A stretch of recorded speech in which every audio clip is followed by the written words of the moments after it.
aventureiros de mistérios, seja bem-vindo ao canal. Antes de contar essa história, já vou te pedir aquela força. Deixe o seu like, confirme a sua inscrição e ative o sininho para sempre receber as notificações. O caso que eu vou contar divide opiniões e anda entre a racionalidade e o sobrenatural. O seu mistério intriga e vem sendo discutido por décadas. Este é o Rostos de Belmez. Essa é uma história que aconteceu em uma pequena cidade da Espanha, um fenômeno inexplicável onde rostos apareceram misteriosamente no chão da casa da senhora Maria Gomes Pereira. Com esse acontecimento, a sua vida mudaria para sempre. Então vamos embarcar nessa história.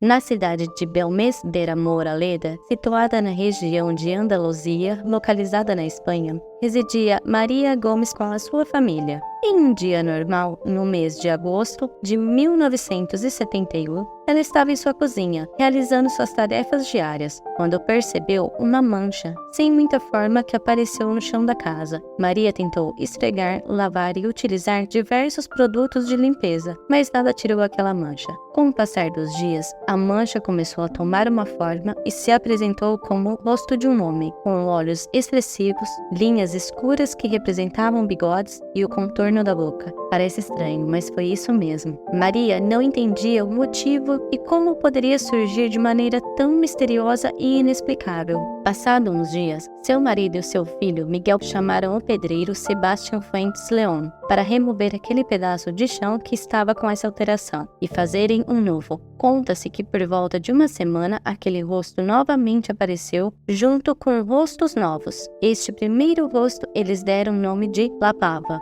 E com esses novos retratos aparecendo no chão, a notícia se espalhou, atraindo a atenção de curiosos, investigadores paranormais e da imprensa. O local se tornou um ponto turístico, recebendo milhares de visitantes mensalmente. Houve relatos de que no auge das visitas estimavam que 5.000 pessoas passavam por lá. Apenas para lembrar, era uma cidade pequena, que na época tinha uma população com cerca de 2.000 habitantes, e com a vinda dessas pessoas para visitarem a casa de Maria, a cidade teve que se adaptar. O comércio local aumentou as suas vendas, com bares e restaurantes fechando até mais tarde, e alguns moradores alugavam seus quartos para que esses visitantes pudessem ficar lá, e foram construídas pousadas para conseguir atender a todos. O pedreiro Sebastião tinha guardado a primeira imagem de La Pava, e algumas primeiras análises não mostraram que foi pintado à mão ou seria uma fraude. No ano seguinte, em 1972, o jornal Pueblo publicou uma matéria com o título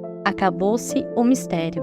Segundo o texto, uma comissão dirigida por José Luiz Jordan, junto com a equipe do jornal e do químico Angel Vinas, haviam solucionado o mistério: nitrato de prata, o mesmo utilizado em fotografias. Afirmaram que seria a substância utilizada para desenhar os rostos no chão e, ao reagir com a luz, faziam-se surgir, ou seja, uma fraude. E com essas notícias, as pessoas e os jornais perderam o interesse e deixaram de informar sobre o assunto de Belmez. Mas ainda assim, alguns continuavam a acreditar e querer saber o que realmente acontecia no chão da casa. E uma solução para encontrar o verdadeiro motivo desses acontecimentos foi cavar um buraco de quase 3 metros de profundidade para ver o que havia no subsolo. As escavações revelaram uma descoberta um tanto perturbadora. Foram encontrados inúmeros esqueletos. Eles foram enviados para análise e foi possível identificar que datavam do século XIII. Os historiadores apresentaram os registros da prefeitura, mostrando que no local havia uma antiga mesquita e cemitério árabe. Portanto, essa descoberta não esclareceu o motivo das aparições, já que seria normal encontrar esses restos neste local. E claro que os rostos continuavam a aparecer. Um fato curioso é que as faces não eram estáticas. Elas mudavam com o passar do tempo, exibindo diferentes expressões e características faciais. Algumas pareciam envelhecer, outras desapareciam e novas surgiam em locais diferentes. E como aconteceu com La Pava, outros também foram dados nomes. Alguns destes eram El Abuelo, o avô, o rosto de um homem com barba que a família Gomes acreditava ser o espírito de um homem que havia morrido na casa anos antes. La Gitana, a cigana, o rosto de uma mulher com lágrimas nos olhos. El Doloroso, o doloroso, um homem com o rosto com expressão de dor. El Nino, o menino, um rosto de um menino com uma expressão totalmente inocente.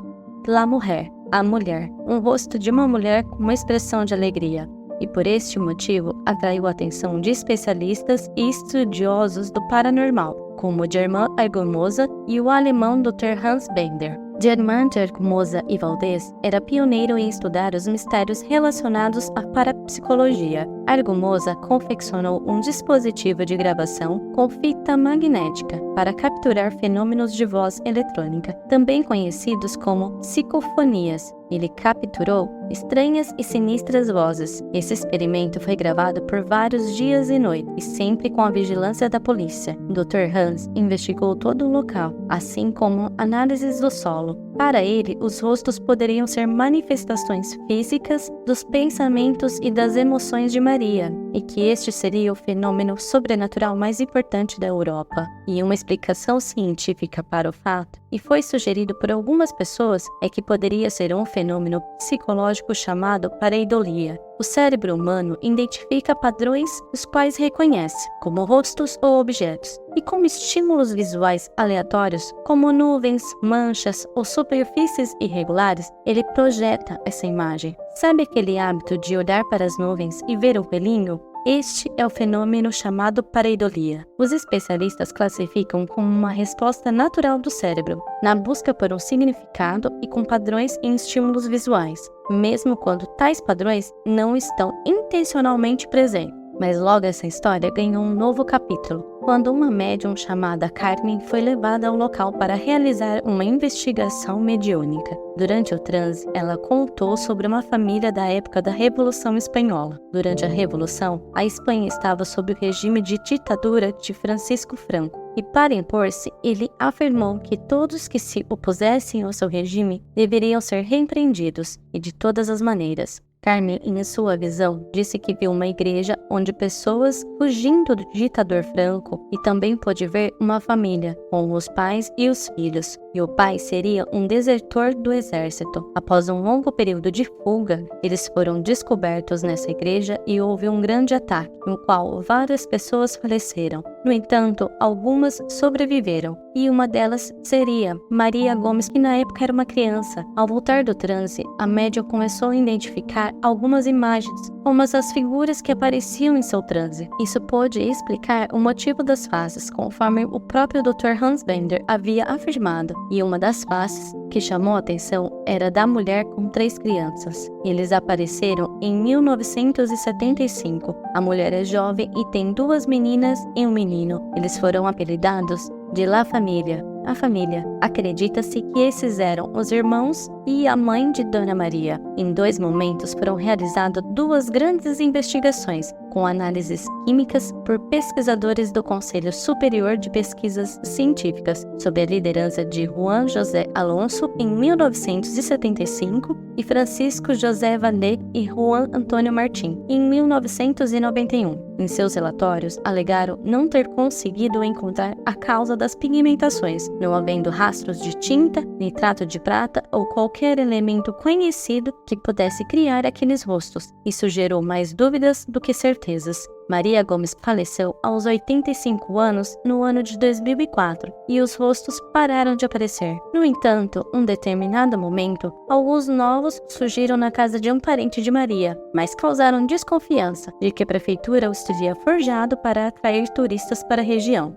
A casa foi fechada e permanece assim até os dias de hoje. No entanto, a prefeitura inaugurou um centro de visitação em 2013, financiado pela União Europeia. Esse centro acabou se tornando uma atração turística para aqueles que desejam conhecer mais sobre esse fascinante mistério. Diante desses fatos, somos levados a refletir sobre os limites da nossa compreensão da realidade, até onde a nossa mente pode influenciar o mundo ao nosso redor. Será que existem aspectos da existência que escapam das nossas cabeças e podem se materializar? E o que você achou dessa história? Se você curtiu esse conteúdo e quer receber mais vídeos como esse, não se esqueça de se inscrever no canal e ativar o sininho. Obrigada e até a próxima aventura!